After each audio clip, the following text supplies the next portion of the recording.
Door తెరిచే ఉంది, అంత విశాలంగా ఉంది. ఈమె లోపల రాగానే ఆయన తలుపు వెనుక నుంచి వచ్చి వాటేసుకున్నాడు. ఈ అమ్మాయి ఏమో కొంచెం భయపడింది, జంకింది. లేదు లేదు మాస్టర్ ప్లీజ్ అది కుదరదు అది ఇది అని ఏదో చెప్తే, నీకు అవకాశాలు రావాలంటే నా దగ్గర ఇలా ఉండాల్సిందే, అడ్జస్ట్ అవ్వాల్సిందే, నిన్ను పెద్ద ఇది చేస్తాను అది చేస్తాను అని చెప్పేసి లోపరుచుకున్నాడు. అక్కడ డిఫెండ్ చేసే ప్రయత్నం చేసింది ఆ పిల్ల. చిన్న పిల్ల, అప్పటికి కూడా చిన్నపిల్లే. నువ్వేమో పెద్ద అబ్బాయివి, బలంగా ఉన్నావు. ఆమె జస్ట్ అమ్మాయి సున్నితంగా ఉంది. ఊరు కానీ ఊరు వచ్చింది, ఇక్కడ నుంచి ఎక్కడికి వెళ్ళాలో తెలియదు. మళ్ళీ వీడు బుక్ చేస్తేనే తప్ప మళ్ళీ హైదరాబాద్ వెళ్ళాలి. ఇంతవరకు మాట్లాడిన ఎవరైతే ఉన్నారో జానీ మాస్టర్కి సపోర్టివ్గా, సో ఇప్పుడంతా వాళ్ళందరూ ఏ కైండ్ ఆఫ్ డిఫెన్స్ అయితే ఉపయోగిస్తారు అనేది తెలియాల్సి ఉంది. అసలు ఏం జరిగింది ఎగ్జాక్ట్గా, ఎంతవరకు నిజం ఒప్పుకున్నాడు, ఏ నిజాలు బయటకు వచ్చాయి, దీనికి సంబంధించి ఒక మంచి విశ్లేషణ, ఒక పూర్తి వివరణ మనకు అందించడానికి సినీ మరియు రాజకీయ విశ్లేషకులు దాసరి విజ్ఞాన్ గారు మనతో ఉన్నారు. నమస్తే అన్న. నమస్తే. ఎలా ఒప్పుకున్నాడు అసలు? తప్పే చేయనన్న వ్యక్తి ఈరోజు వచ్చి నేను ఒప్పుకోవడం అంటే ఏంటి అసలు? ఇప్పుడంతా ఎవరు సపోర్ట్ చేస్తున్న వాళ్ళంతా ఎలా? ఆయన తప్పు చేయలేదని చెప్పాల. యాక్చువల్గా ఎక్కడా కూడా కంప్లైంట్ వచ్చింది అని తెలిసిన వెంటనే పారిపోయాడు. ఎలా పారిపోయాడు? యాక్చువల్గా అసలు బేసిక్గా ఏం జరిగింది తెలుసుకుంటే, ఈ అమ్మాయితో పరిచయాలు ఇవన్నీ జస్ట్ క్లుప్తంగా మాట్లాడుకుంటే 2000 ఇంకా D11-12 డేట్స్ తెలుసు కదా, అప్పుడు ఆ అమ్మాయి కంటెస్టెంట్గా వచ్చింది. అంతకుముందు 10th క్లాస్ 2017లో వచ్చింది ఆ అమ్మాయి. 10th క్లాస్ అయిపోయిన వెంటనే డి షోకి వచ్చింది. అప్పుడు ఈయన జడ్జి, దానికి బాగా చేసింది పర్ఫార్మెన్స్, ఓకే బాగుంది. నెక్స్ట్ సీజన్లో కూడా పార్టిసిపేట్ చేసింది. మధ్యలో వెళ్ళిపోయింది, అంటే ఎలిమినేటెడ్ అంతే.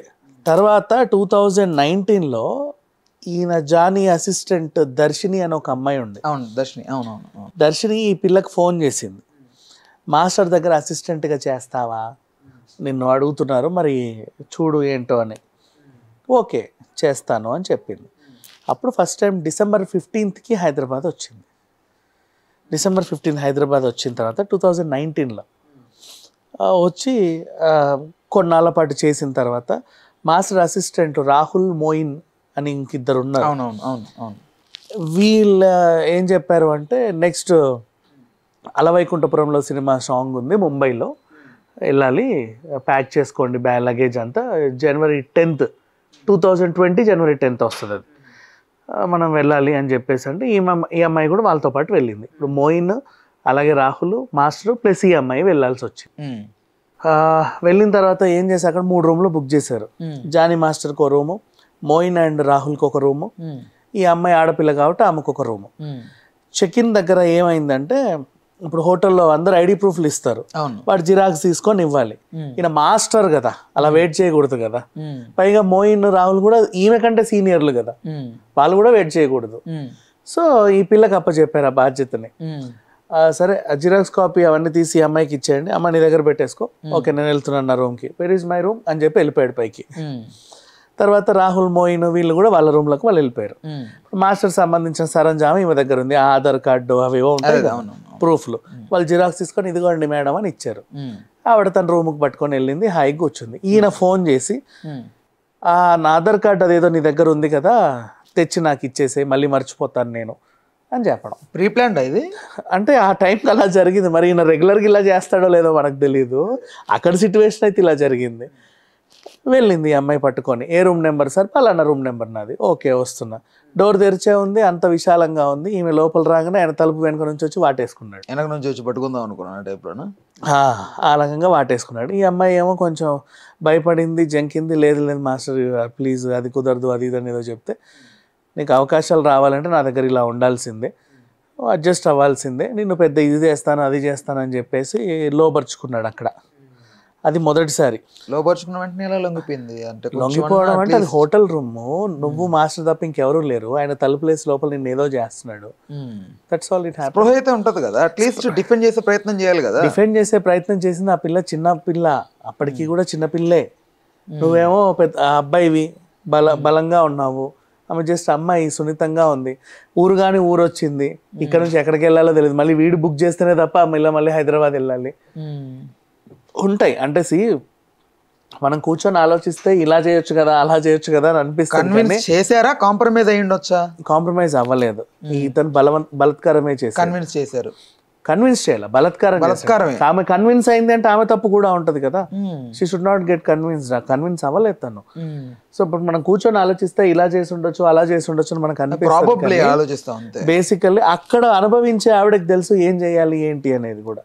ఆ భయం కూడా ఒకటి ఉంటుంది. వచ్చింది ఏదో సినిమా కోసం ఇలా తెల్లారితే మళ్ళీ అల్లు అర్జున్ గారితో పనిచేయాలి నేను, మంచి ఆఫర్ వచ్చింది, అసలు ఏంటిది వీడేమో నా మీద పడి ఇలా వికృతంగా ఇలా అన్నీ చేస్తున్నాడు, సరే ఒక రోజు వస్తుంది నేను కూడా వీడి సంగతి చెప్తాను అనుకొని కామ్ అయిపోయింది. తను ఇంకేమి నిస్సహాయ స్థితి అంతే. ఇక ఆ టైంలో దాని తర్వాత కూడా ఇంకా పలుమార్లు అంటే అవుట్డోర్లు ప్లాన్ చేయడం, అసిస్టెంట్లతో కూడా ఈ పిల్ల కూడా వెళ్ళడం. ఈసారి అక్కడ ఆధార్ కార్డు తీసుకొని రా అనే టైం ఉంటే వీళ్ళు తెచ్చిస్తారులేండి సార్ అని చెప్పేసి ఆమె వెళ్ళిపోవడం కోపంగా. వీడికి ఒళ్ళు మండేది. ఇవన్నీ జరిగేవి. అంటే మళ్ళీ అదే ఇంకో హోటల్కి వెళ్ళి ఆ జిరాక్స్ కాపీలు ఈ అమ్మాయికి ఇవ్వు నాకు తెచ్చిస్తుంది అంటే, పర్లేదు సార్ ఈ బెల్ బాయ్ కూడా తెచ్చిస్తాడు మీకు, మీరు సార్ రూమ్కి తెచ్చివ్వండి, నాది కూడా నా రూమ్కే తెచ్చివ్వండి అని ఈమె అక్కడ నుంచి వెళ్ళిపోయేది. అప్పుడే రియాక్ట్ అయిపోయింది. ఇంకా కొంచెం తర్వాత ఇంకా 2-3 నెలలకే ఆవిడకి అర్థమవుతుంది కదా సిచ్యువేషన్, నువ్వు ఏం చేస్తావు అని అన్నని డిఫెండ్ చేసుకుంటే, ఓహో ఇలా ఉందా నీ సంగతి, సరే రా పొద్దున్న రా నీ సంగతి. ఆ రాత్రి వచ్చేది కాదు ఫోన్ చేసినా సరే. నెక్స్ట్ డే లొకేషన్లో తీర్చుకునేవాడు ఆ పగని. నేను అక్కడి నుంచి తీసుకొచ్చింది ఎందుకు, ఏం చేస్తున్నావు నువ్వు, అడుగు చెప్పా, అరే రాహుల్ మైనా వెళ్ళదేదో చూడండి, అనవసరంగా తెచ్చావు ఈ పిల్లలు అందరి ముందు. ఆమెకు మళ్ళీ అదొక అవమానంలా ఉండేది. సో ఇట్లా వేధించేవాడు. నీకు అర్థమైంది, క్రింజ్ చేస్తారా.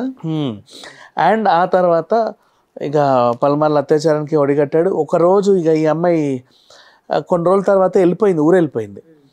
ఈ వీడి వల్ల కాదు నాకు ఏంటో నేను నాకు అంటే ఏదో కొరియోగ్రాఫర్ అవుదామని నేను వస్తే వీళ్ళని ఇలా వాడుకుంటున్నాడు, నా వల్ల కాదు అనుకుంది. తనకి ఇష్టం లేని పని తను చేయలేదు కదా. నువ్వు అనుకుని కొన్ని రోజులు ఇంట్లోనే ఉండిపోయింది. కాదంటే ఇంట్లోనే ఉండని ఈయన కూడా చెప్పాడు, ఇంట్లోనే ఉండిపోయింది. ఆర్థికంగా చాలా ఇబ్బందులు, మళ్ళీ ఏం చేయాలో అర్థం కాల.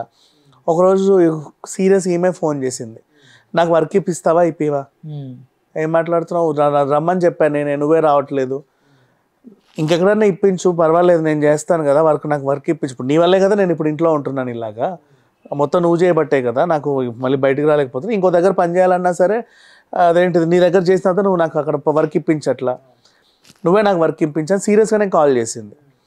సరే రా ఎల్లుండి నుంచి.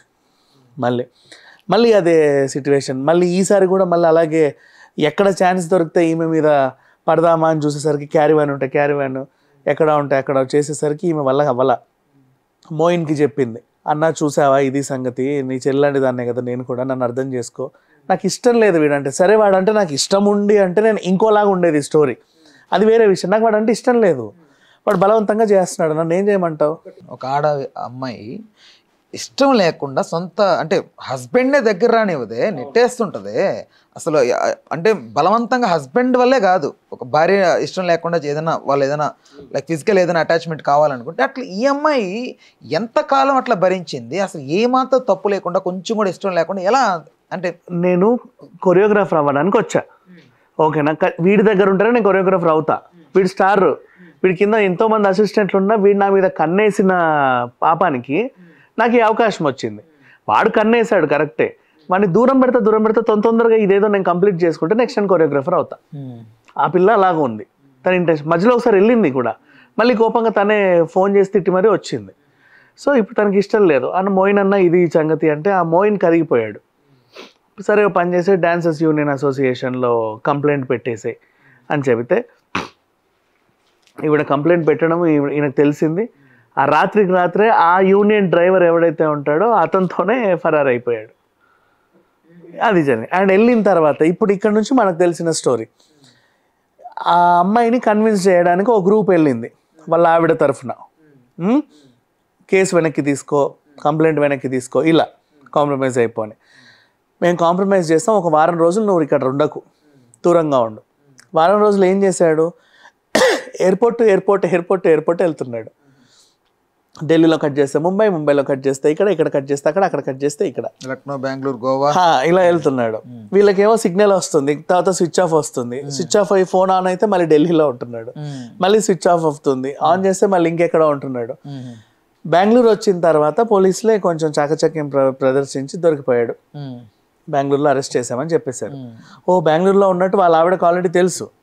రామ్మ మీ ఆయన దొరికిపోయాడు, వచ్చి అదేదో చెయ్యి, మీ కార్యక్రమాలు ఏవో చేసుకోండి అంటే హ్యాపీగా వచ్చింది. వచ్చి కూర్చున్న తర్వాత ఏడి మా ఆయన అంటే అది మేమే అడుగుతున్నాం, ఏడి మీ ఆయన చెప్పు అని కూర్చోబెట్టారు. ఓహో ఇట్లా చెప్పారా? యాక్చువల్గా అరెస్ట్ అవ్వాలి అప్పటికి. బెంగళూరులో కట్ అయిపోయింది సిగ్నల్. నెక్స్ట్ ఎక్కడికి వెళ్తాడో అక్కడ అరెస్ట్ అయ్యాలి, అది ఈవిడకే తెలుసు. బెంగళూరులోనే అరెస్ట్ చేసామని చెప్తే వచ్చింది చక్కగా, గబగబా వచ్చేసింది వెంటనే మళ్ళీ అన్ని చూసుకోవడానికి. సో వీళ్ళు ఏం చేస్తారు, కూర్చో నువ్వే చెప్పాలి మాకు మీ ఆయన ఏడి అని అడిగేసరికి గోవా అని చెప్పేసింది. తర్వాత అక్కడికి వెళ్ళి ఆల్రెడీ అక్కడ పోలీసులకి వాళ్ళు సమాచారం ఇచ్చిన తర్వాత అక్కడ వాళ్ళు ఈయనని అదుపులో తీసుకొని అరెస్ట్ చేసి పెట్టుకున్నారు. ఇప్పుడు వీళ్ళు వెళ్ళి పీటీ వారెంట్ కింద ఇవన్నీ తీసుకురావాలి, కోర్టులో సబ్మిట్ చేసి పీటీ వారెంట్ కింద మళ్ళీ ఇటు తీసుకొచ్చారు. ఇక్కడ తీసుకొచ్చిన తర్వాత పోలీస్ స్టేషన్లో పెడితే ఎవడో ఒకడు వస్తాడు కదా మావాడే వదిలేయి అని చెప్పడానికి, అలాంటి వాళ్ళ గురించి దూరంగా ఉండడానికి లాయర్లను పట్టుకొని వస్తారు హంగామా చేయడానికి. సీక్రెట్ ప్లేస్లో ఉంచారు. ఉంచి ఇప్పుడు చెప్పు ఏంది కథ అని అడిగితే అబ్బాయి ఏం లేదండి, ఒట్టిగా ఏదో ఎలిగేషన్ పాస్ చేసింది. సరే ఎలిగేషన్ అంటే 1 పేజో 2 పేజీలో ఉంటాయి, 40 పేజీలు రాసింది, నేను చదువుతా కూర్చో. ఇది ఫస్ట్ స్టోరీ, దీనికి నీ ఆన్సర్ ఏంటి? ఈ ఉద్దేశపూర్వకంగా ఏదో చేసి ఉంటారండి వాళ్ళేమో, నాకేం తెలియదు. ఇది సెకండ్ స్టోరీ, దీనికి ఏం చెప్తావు? Third story, fourth story. సరే ఓ పని చేయి, అక్కడికి వెళ్ళా, చేసా, రూమ్కి వచ్చిందా, అంతేనండి. తర్వాత నేను పంపించేసి ఆధార్ కార్డు తీసుకొని పంపించేసి తలిపేసేసా. నిజం చెప్పు అంటే చేయాల్సి వచ్చి చేశానండి. అయిపోయింది. అక్కడ నిజం ఒప్పుకున్న తర్వాత తీసుకొచ్చేసి నెక్స్ట్ కోర్టులో ఇప్పుడు ప్రజెంట్ అంటే మన విచారణ తర్వాత ఈయనను ఏమైనా కొట్టామా హింసించామా అని చెప్పుకుంటారు కదా, మళ్ళీ వీళ్ళేం హింసించాల, ప్రూఫ్లతో పాటు వచ్చేసరికి దొరికిపోయాడు.